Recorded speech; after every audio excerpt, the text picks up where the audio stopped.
Hi, I'm Kathy Johnson. Welcome to Town Talk. I have a very special guest today. I'm pleased to introduce to my audience Margaret Beeman, a professional horsewoman and author of The Better Deal.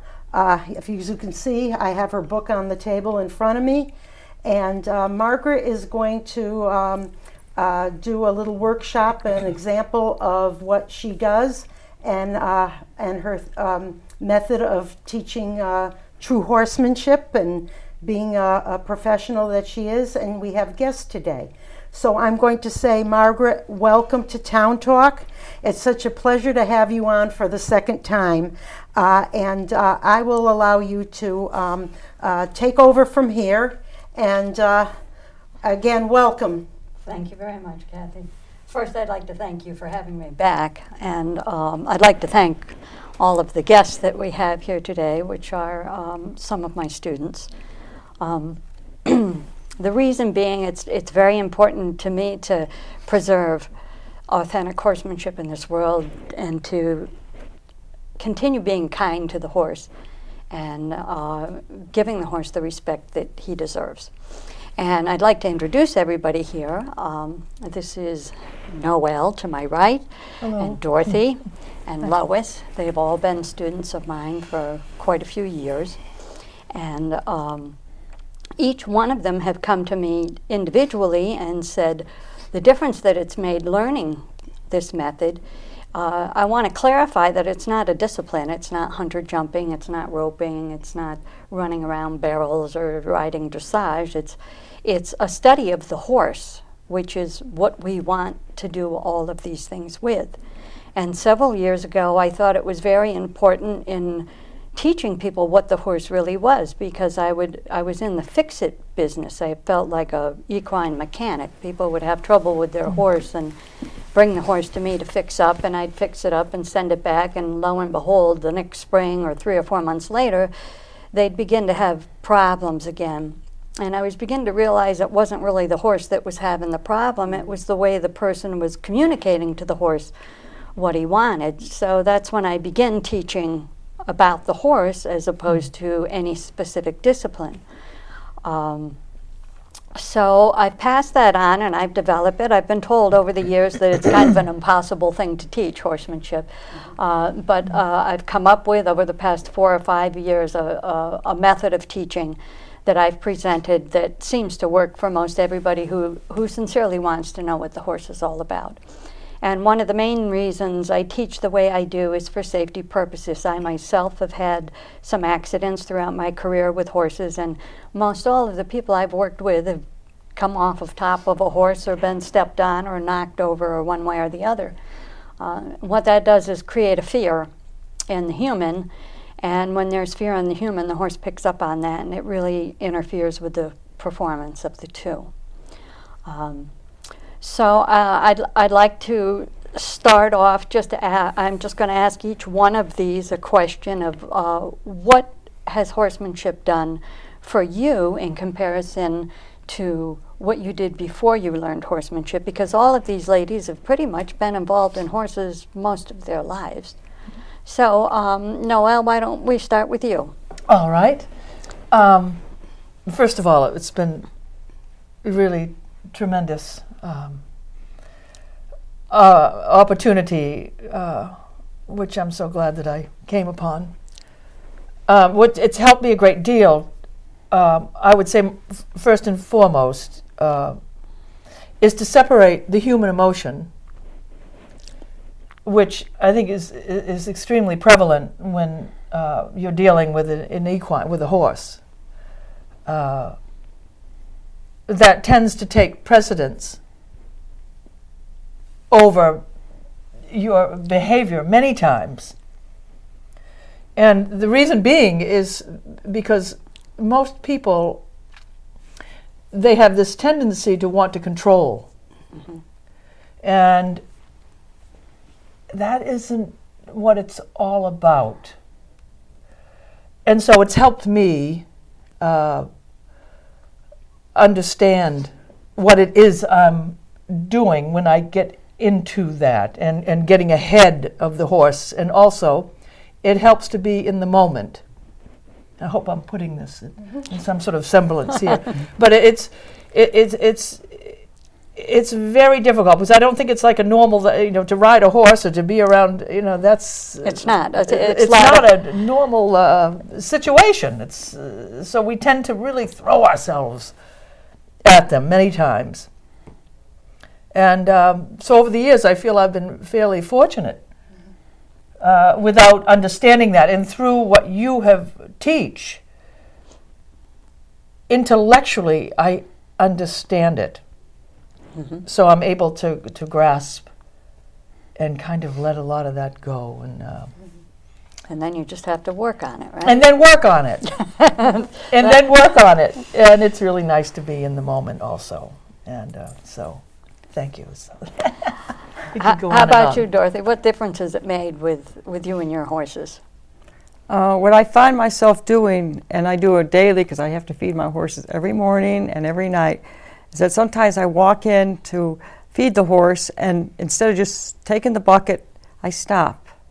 And that moment isn't a second, a moment is 90 seconds, can make a big difference from if I'm going to get stepped on or some horse is going to bowl over another horse and me getting the horse fed. So it's taught me to be a little bit more timely and take your time.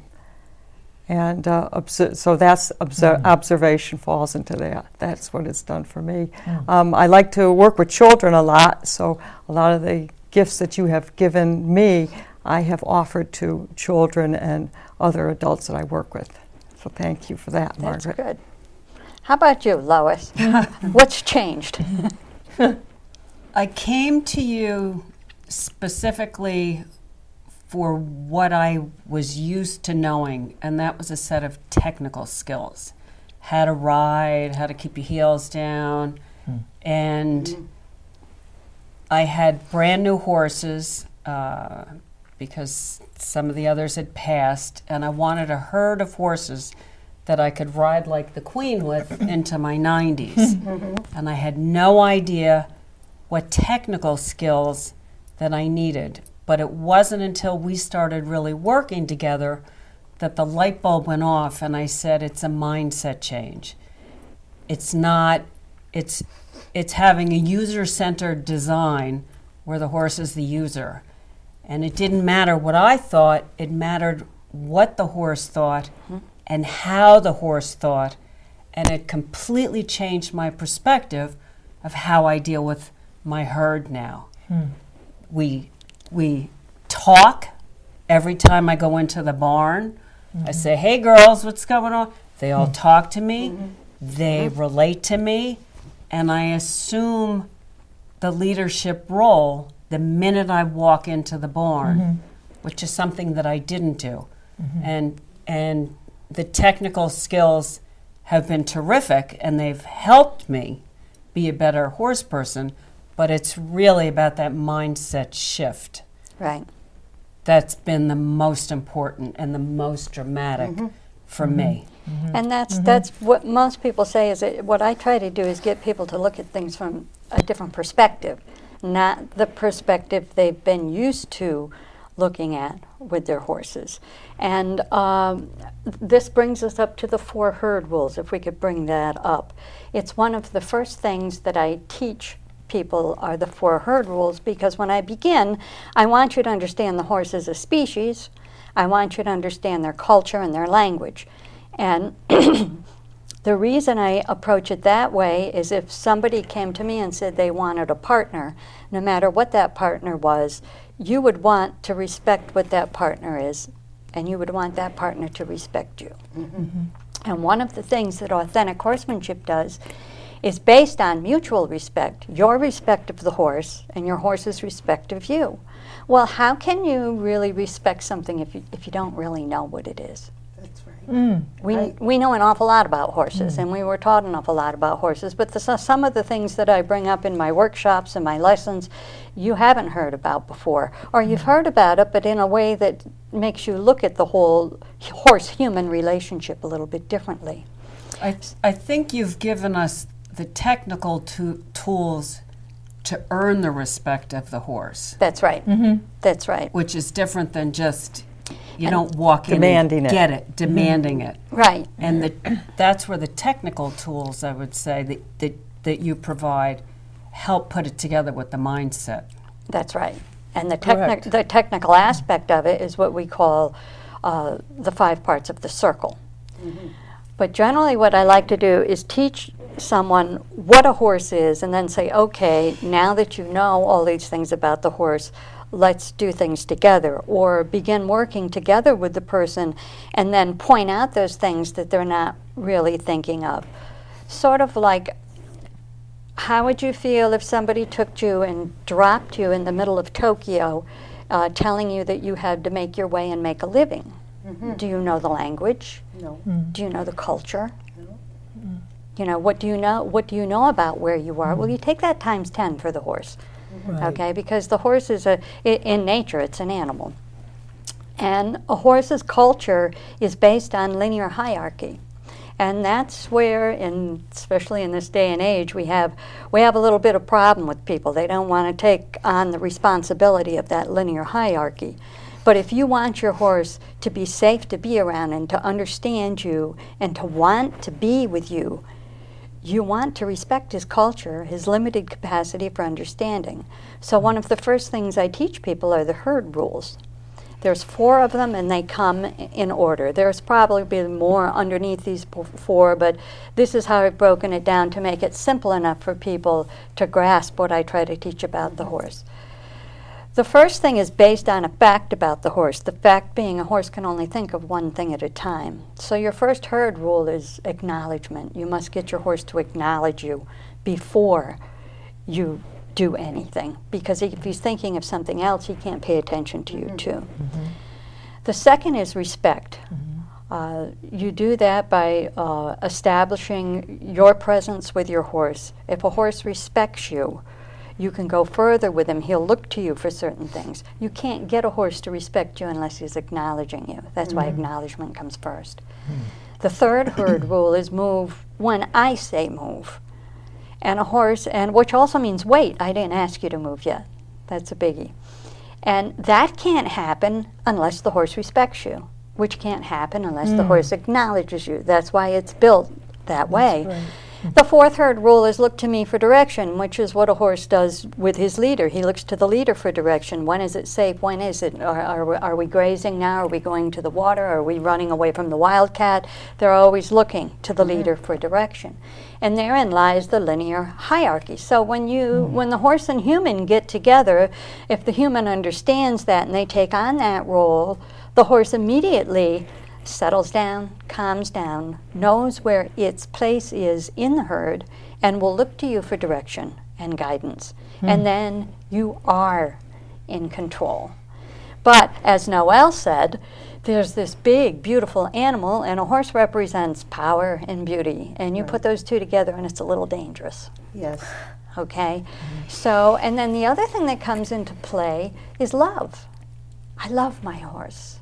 Yeah. Do you know what the horse is? No, but I love my horse. I love the way he makes me feel. I love the things that I think about what I can do with my horse, and I just love that. So we go into it with that physical mindset, with the emotion of love and a physical mindset. And we're not quite sure how a horse moves or thinks or where he has to put his feet to go where he's going to go, and we usually get tangled up, or it takes us forever to learn one simple move. And so if you learn those herd rules first, as Lois says, the technical aspect of it, you learn those 5 parts of the circle, you'll see that it really does make a big difference. And what I have to say, all of us sitting here now, and none of us to be offended, but all of us at our age, it's very important that we are safe with our horse. Our bones break a little bit easier. We're not as physical or as quick as we can be, but we still can have, and this is proof of the pudding here, that we can still have fun. And if I can ask that we run that little clip that we have, this will show you how much fun people can have when they're with their It horses. also shows you, when you watch it, is that respect is actually tangible. Yes. You can see it and touch it. and it's Yes. not an entitlement. Right. Right. You've taught me Right. that it's real. Yes. It's not an amorphous concept. It's Yeah. very tangible. Right. Yeah. And Right. That's what it everybody feels like. here knows that, and you can feel it, but other people can see it. Yes. Correct. And the love has changed. The love that I have now is what I actually experience Right. Yes. from the respect that I am getting. Exactly. Yes. Exactly right. So it's a partnership, and you can see that. Right. It's there daily. Yeah. Whether Dorothy says she goes out to feed Lois, Exactly. when she's out with her horses, it's so evident, Yes. and that's extremely rewarding. It is rewarding. Well, it's Yeah. responsible and love. unique, and it's different. It is different. It's different than it is. used to be. Right. It is. And, Yes. Margaret, I'm the newcomer here. Mm-hmm. I was introduced to Margaret by Dorothy, and I came very skeptically to hear, another person going to talk about horses. I know all the charlatans that are out there. I went with an open mind, but not too open. Well, Margaret was only 3 minutes into her. I came just as it's, and it took 3 minutes for me to realize that she approached it, she had it, the kindness, and then, I said, I have to learn, after years of learning the old ways, Right. which many of us in TV land right now are watching. I'm sure they know all the old ways, and they consider themselves horse people, or they can ride. But trust me, everyone, this was something so different and so unique and works so well that I had to be part of it. One of the most difficult things I had was to look at the horse's feet. Feet. Yes. Look at the feet. Right. I'm going to tell everybody I know in our town that owns horses, look at the Watch the feet. watch the feet. Watch The eyes feet. lie. You know, honestly, I never thought of it. You want to look at your horse, but honestly, it was an eye-opener for me. I'm hoping that our producer can put up the video that you wanted, Yes, and sorry. also at some point, if he can put up the 4 rules, herd rules. Herd rules. Herd Yes. rules. Right. So we're waiting for the video. How are we doing? I'll give him a minute because we have But you've just proved the point that it's actually visible. It's tangible. It's visible. That's right. You're It not is. entitled to it yet. You earn the respect with the horse. Well, and vice versa. this is the thing. Yeah. It is understanding how the horse thinks. Now, I raised a yearling colt to saddle, so I thought I knew a lot. I did read a book once called The Mind of the Horse.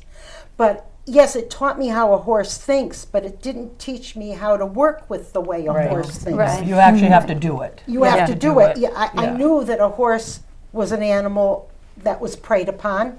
I knew that he had 2 skills. He could either run or kick, but that's as far as I got with it. So the thing that I'll tell you, it's not as easy as it looks. No. And you know what? As much as you have to understand the horse's mind, you have to understand your own mind. Yes. It's mental. Yes. It's mental. It's not that you can physically jump up, ride, and of course I know you've done trick riding. I know that you isn't your email like cowgirl in it, Margaret? Professional. Yeah. Yeah. Professional Yeah. Okay, so we all think we know how to ride, but to me this was a whole new world for me. And I have the privilege, if you don't mind, Margaret, of saying something about Dorothy here and these ladies. I had such fun at your Christmas party. That was fun. And Dorothy has opened a world to me. This is a wonderful, kind woman. And I want to bring to your attention, because we may have a photo of her up, on her lip is on her, Anki. What's Anki's formal name? Do you remember? Conversano Orcha II. See? He's a Lipizzaner. I could say that. And right Beat you to here it, yeah. happens to be an image of what Anki looks like. Now he's not actually doing the levad, but he's in that position, that dressage position. But that is, I would say, that's a very perfect likeness of Anki. That looks like Anki because I know Anki, and I have the privilege of riding the other Lipizzaner.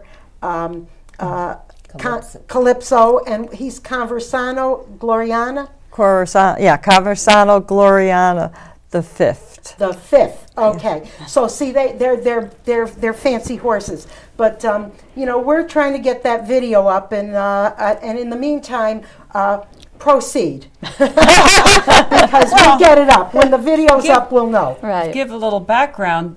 One of the person in the blue skirt has been new to riding. Yes. And she didn't have any bad habits to break or to get or issues to deal with in her head. So all three are my horses, but she's an example of what happens if you just learn correctly and at the get-go. She's coming into a third year, right? She's into her second year. She started. Cynthia started about 2 years ago. And what was wonderful about the way Cynthia started, which is what Lois said, is she didn't have any previous baggage. horse experience. She didn't have any baggage. Exactly. Yeah, she was a and clean slate, yep. Cynthia started in my classroom classes. Okay. Well, I'm getting a sign that our video may come Okay. up. Oh, okay. Cynthia's the person in the She's terrific. in the blue skirt. Oh, here we go. there's There's Margaret. Margaret, yeah. Here we go. Let's see. This is Lois and Cynthia and I with Lois's little mini donkey, Daisy. That's Cynthia. This yeah. is Cynthia. And this was just taken back in the beginning of December. Watch this area. Yeah, wait, let's see. It was taken in the beginning of December, and this is a 2-year goal that Lois had Oh, set. there's the little donkey. Daisy. Yeah, Oh, there's Margaret. Yep. There's Margaret. kicking up Right her to heels. his feet. Wonderful.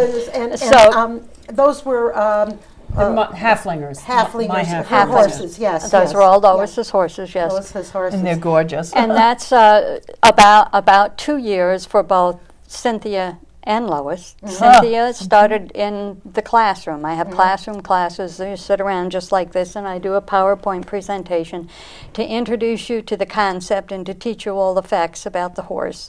And then from there, a new student would sit and audit the workshops or participate in the workshops or have private lessons, which Cynthia's done all. We were fortunate enough that Lois had another halfling or an extra half. An extra half. And we got Cynthia up in the saddle and got her working. So what you saw there was after 2 years, coming from maybe gone on a trail ride or two in her younger years to I've always wanted to ride a horse, and she participated in this. It was Lois's 2-year goal. 2 years ago she came to me and she says, I want to gallop through the snow with my friends. You know. Isn't that great? And so Without falling off. without falling off. Yeah, I've done that too, yeah.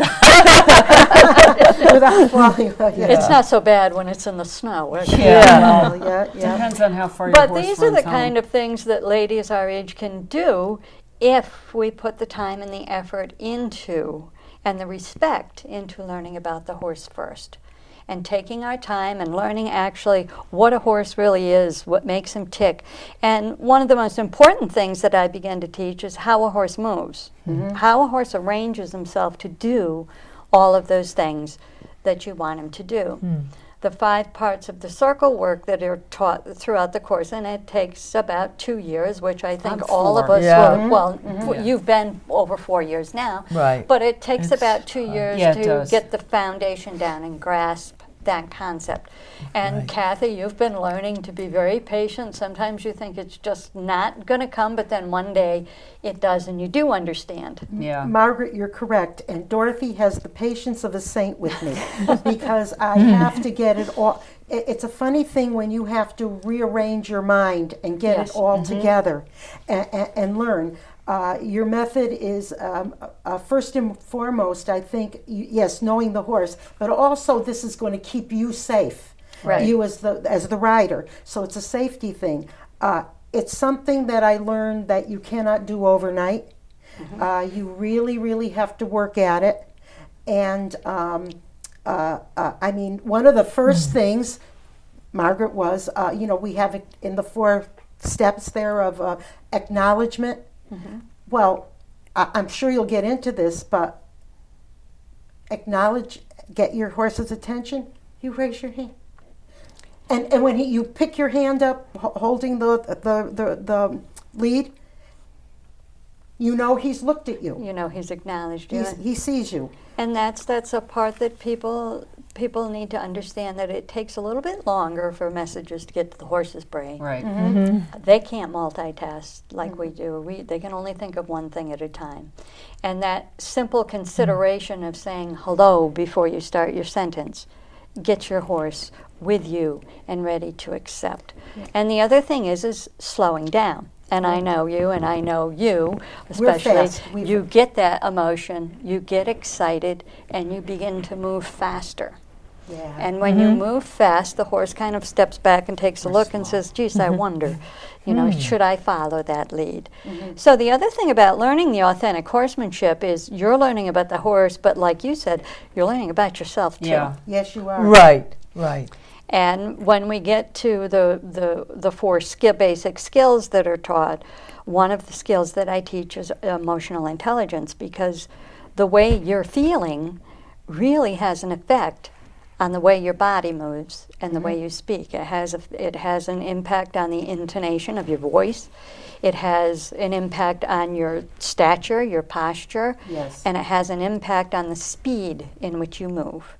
And all of those things are things, if you turn it around and look at the horse as a species, he only has a couple of different ways of communicating. And that's body language and vocal ability and facial expression. And how many methods do we have of communicating? We've got texting and email and phone calls and all kinds of things. The horse doesn't have that. So when you're with your horse, just stop and say to yourself, my horse is watching how I move. He's hearing how my voice is expressing itself. And he's watching my facial expressions. And I've proven it time and again with horses that I've worked with that I can be standing with a horse and he can be standing there and I can go, and the horse will change. So just your facial expression, just a little movement in your body will make a difference.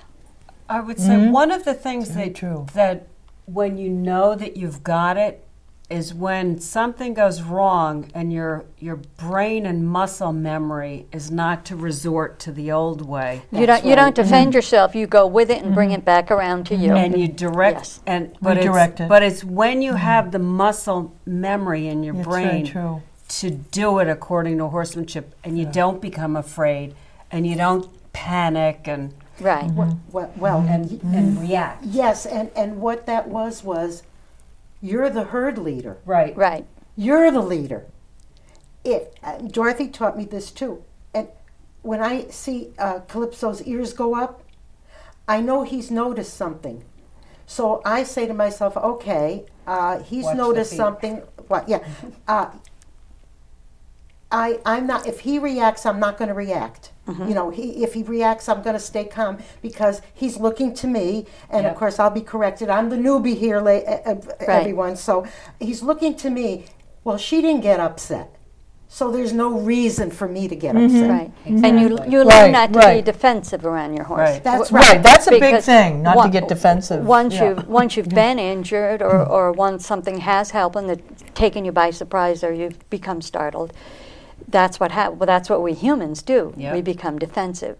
You want to go as soon as the horse. You want to go like this. Exactly. And then what you do is learn that about yourself, that you are defensive, and turn it around and say, what is my horse saying when I'm defensive? Am I someone that my horse would want to follow? Or am I someone my horse would rather just stand back here and watch or go the other way? Kick. That's right. That's right. That's exactly right. So, I mean, this is all new to me. I mean, I did take a fall when I was 45 off the horse I raised.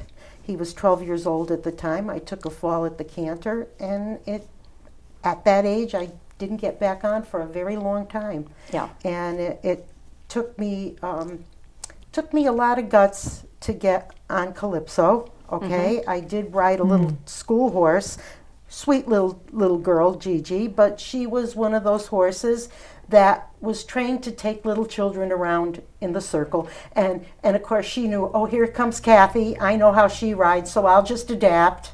I wasn't really, I'll adapt to Kathy, I'll adapt to little Sammy, but after meeting Margaret and through Dorothy, and Dorothy explaining, and Margaret going to her workshops. Your workshops are fantastic, by the way. Going to your workshops, I said, wait a minute, she's got it. This is to start teaching someone that you have to know how the horse thinks. As soon as you said that, I knew we were on the right track. So.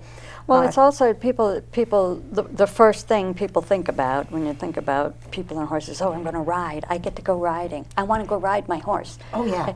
And I stopped counting, I think, after 52 disciplines out there. How many different disciplines and styles of riding and saddles and clothing and bits and bridles and everything. Not to mention driving, which there's 6 or 7 disciplines in driving also. And that is what the first thing that people feel is, I want to ride. I want to get on my horse and ride. Let me up there, I can do it. Exactly. Where horsemanship isn't about that. It's about being with your horse, not on your horse. Well, and also, riding is a sport. Horsemanship is a skill.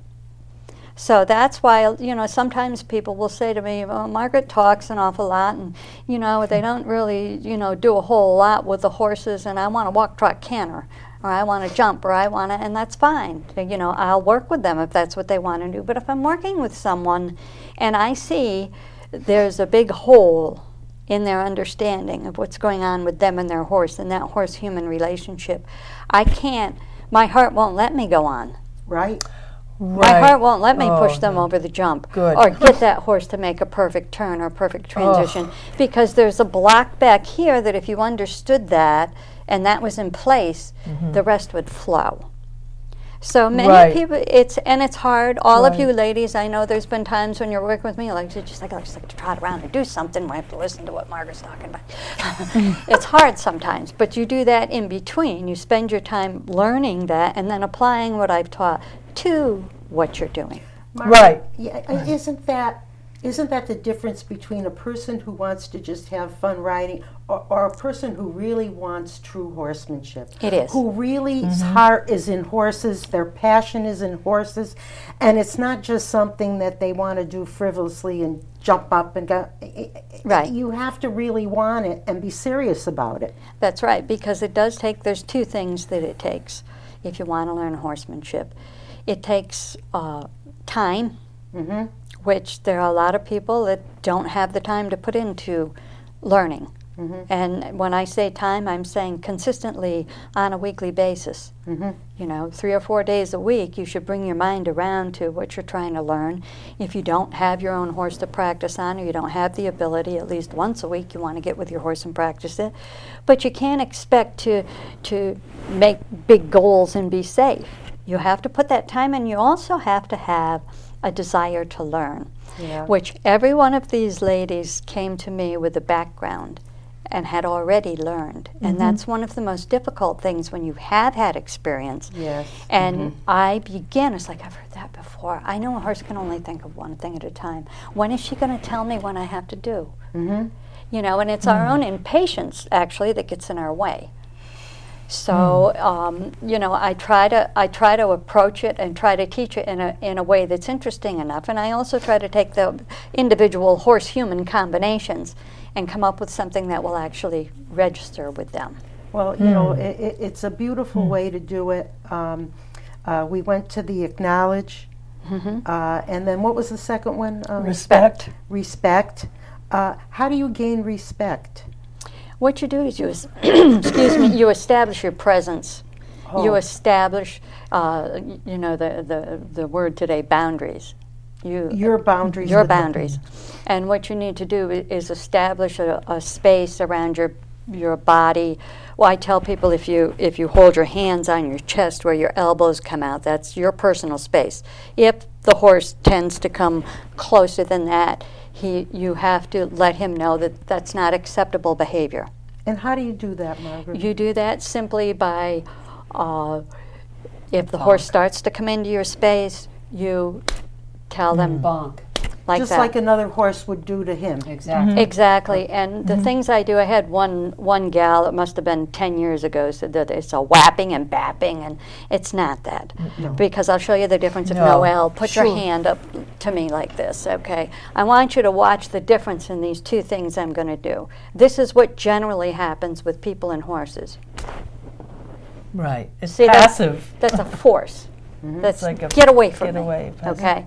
But Oh. if your horse begins to come into your space, you want to make your backstroke twice as fast as your front stroke, which makes it clear, nips it in the bud, and it doesn't create a force that the horse can fight, which is It's not a punishment. Right. no, It's not a it's a kick to boundary. dog. It's It's a like a- boundary. yeah. It's Right. set. So you where bring your hand this is a force, and you Right, notice and the that's a difference. fun. Right, and your body, when you interact with a horse to tell him get away from me, if you do this, you're off balance, and that's force. That's very true. Yes. Where if you just say,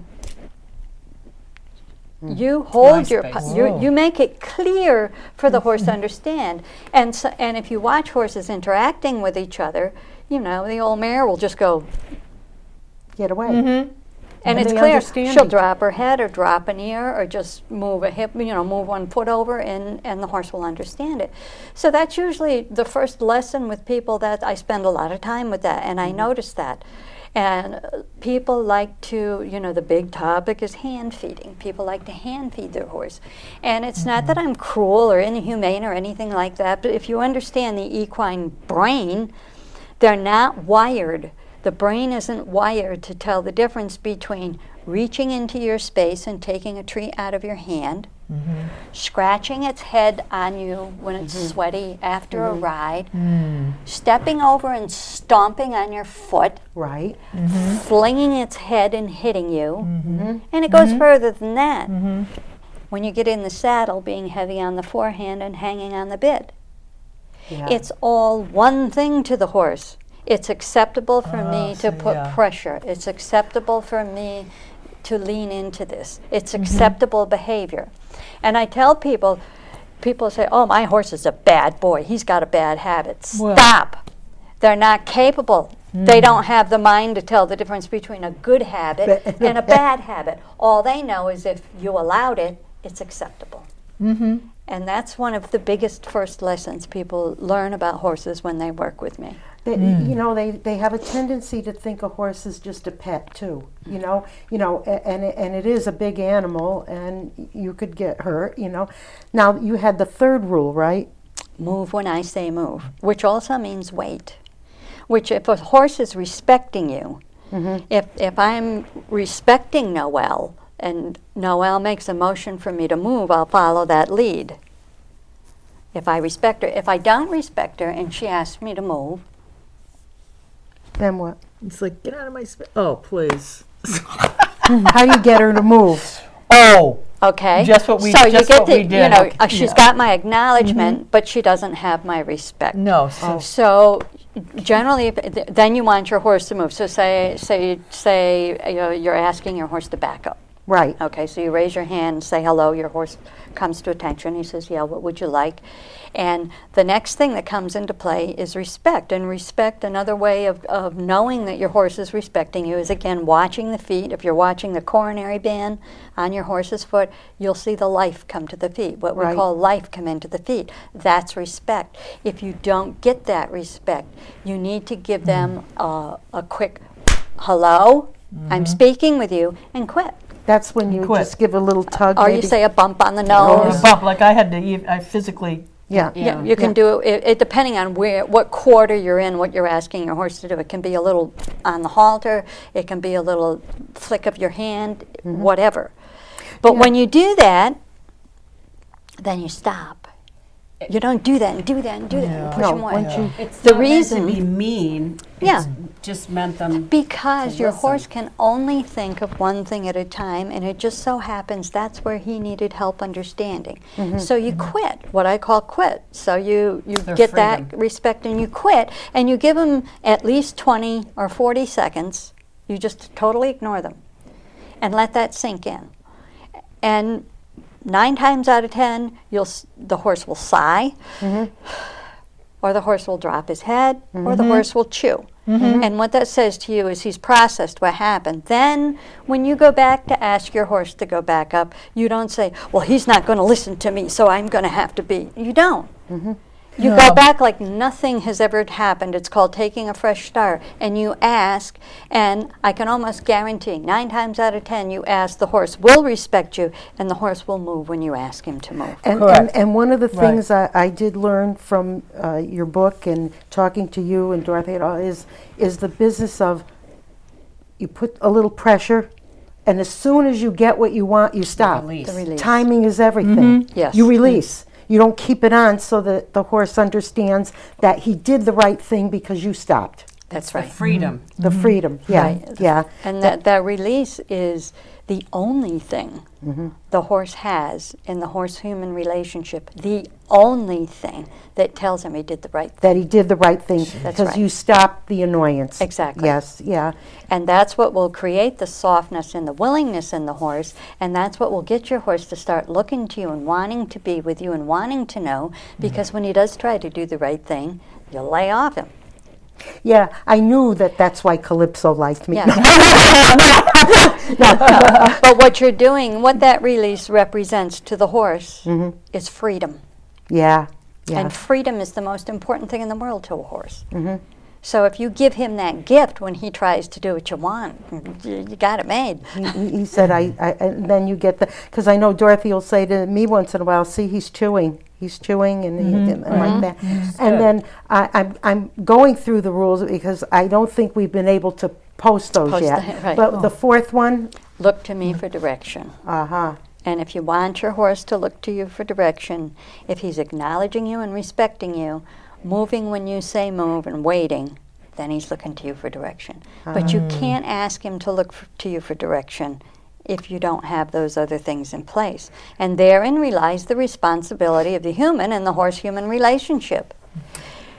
Practice communication with your horse. Practice in the order and in the way that the horse can learn communication from you, and how to communicate in a way that keeps the horse calm, that keeps the horse trying, and keeps the horse wanting to do what you want him to do, by practicing that over and over. And while you're doing all that, your horse is getting to know you too. right. And if you have a tendency to be someone who's very frightened and backs off very quickly, or you're somebody who loses their temper and expresses anger, your horse will learn that about you. He'll learn that. I noticed that with Calypso. Now, I don't want to put a human thing on a horse, but this is, I mean, he sees me and he says, oh yeah, I know her. She's laid back. She doesn't, I see that he becomes almost an image of me. Right. What my attitude is. If I bring myself up, He will. then he knows, and you don't even really have to do it that aggressively. Yes. You just can feel it. But it's very interesting. And that's called being a mirror of your horse. I don't give riding lessons, but when I watch somebody riding, I don't watch the rider. You watch the horse. I watch the horse. And the horse tells me where the problem is with the rider and where the rider doesn't understand. Whether or not the horse wants to be with Right, you or not. Right. Now, Margaret, may I interrupt you a minute? Because you haven't told our audience about yourself a little bit and how you started to how young an age you started. If you'd like to do that, but just Okay. we still have time, and I want to get some photos up of the gals on their horses too, if we can. But yeah, I mean, you didn't just fall out of the tree one day and decide that you Maybe we've got it all around. I mean, it isn't like you just came along all of a sudden, and our audience needs to know how you know this. Give us a little bit. I'm a third generation horsewoman. My grandfather and my father were both the men that people brought their horses to when they were having problems. When my grandfather passed away, he left my father a couple $1,000 and said, please, Eugene, teach your children all the skills you can, so if we have another depression, we don't have to worry about them. And to fill that in a little bit, my father was old enough to be my grandfather. He was, he was an older man when I married. So Dad taught us building skills, carpentry skills. He taught us all what trees were. He taught us how to hunt and trap and fish. He taught us all of those things. But my dad was a cowboy at heart. He was a rodeo performer. And so he figured out a way. He said, well, I can teach my kids a lot. He went out and he brought 9 green stud ponies. And he said, I'm going to teach you kids how to train horses. And we're going to have a business of children training ponies for children, because ponies get a bad rap. They're they're you know. they're He said the nasty. reason they get a bad rap is because they're trained by adults who manhandle, and that was his theory. So I'm going to teach children how to train horses, and so when we sell the ponies off to the children, they won't be coming back. So therein began my education. I grew up with wood heat. It was in a very rural area. We worked with the horses. They had to learn how to drive both single and double before we rode them. We used them to skid logs and skid firewood in. And then we would, once we got the initial 9 of them so that they were going driving single and double and riding, he said during that whole process you can pick one pony that's your pony. The rest of them don't get attached. It's a business. We're going to sell them. Oh. So I learned very early on the ins and outs of heartbreak with horses coming and horses going and falling in love. But I picked my little pony out, and what he did was we would load them on. We had a big old Chevy truck, and we traveled the tri-state horse show and rodeo circuit. We did trick riding, and we performed in all the different shows, riding, English riding, Western. We went to the pony pull. We did everything with them. And then people would bring their children, and we would offer a package of 6 lessons with the ponies to make sure that it was a good match. And we were in the business of selling ponies for children. Amazing. And those were your beginnings. Those were my beginning years. And how did you come to write a book and to your method? Well, as time went on in my life, I don't have much of an education beyond 8th grade. And I also contracted a nerve disease from erythromycin that caused me to become deaf. Oh. The only other thing that I had in my life at the time was music, and I couldn't perform music, and I had the horses, and I had to find a way to support myself and my daughter.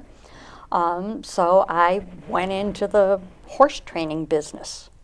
And I started out opening a feed store in my basement, and I put a pasture up and a little barn up with a couple of stalls, and I started taking horses and training in.